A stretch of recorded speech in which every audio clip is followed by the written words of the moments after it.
This is part one of questions Christians cannot answer. I'm a Christian, so let's hear it. First up, who created God? Okay, so this is a really good question that a lot of people have.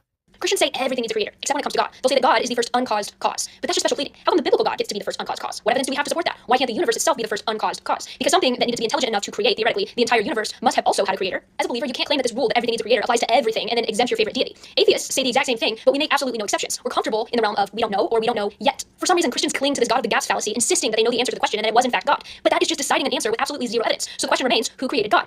There's two ways someone can put this. The simplest answer or the more explained answer, so I'll say both. The simple answer is no one created God. God has always existed. A lot of atheists believe in the evolution theory where one thing became another thing and then slowly became another thing and then, yeah. So like, chickens came from dinosaurs, let's say, or we came from gorillas. Atheists sometimes believe that in the evolution theory. But what they don't know is the evolution theory also proves God's existence. You can go so far back into the beginning of the universe, and then you're going to see that maybe God was there. But then there would have to be a God, another God, right, to create that God. So there's always going to be something like that. So that's why there has to be eternal God that is outside space, time, and matter. To me, it makes much more sense God created than the universe happened to be.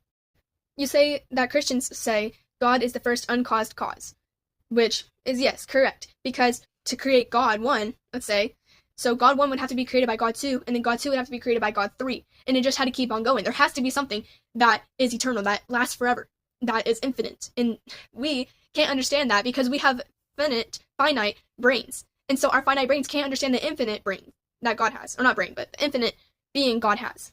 We can't understand the infinite being God is. I said that God is outside space, time, and matter. Space. He is outside space. He is outside the universe. Atheists say, oh, I've gone to the ends of the universe. I've gone and I haven't seen heaven. Where's heaven? Right? Heaven's in the spiritual realm. And that's where God is. That's what God is, as what some people say.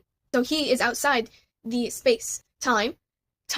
God is infinite. God cannot be inside time because he is outside. He is infinite. How can something be inside something that's finite and matter? God is everywhere. So how can he be inside something that is everywhere? That leads to the point that God is infinite, and God has always been, and always will be. That answers the question, who created God? Because God was always created and always is created. He did not create himself, he always was.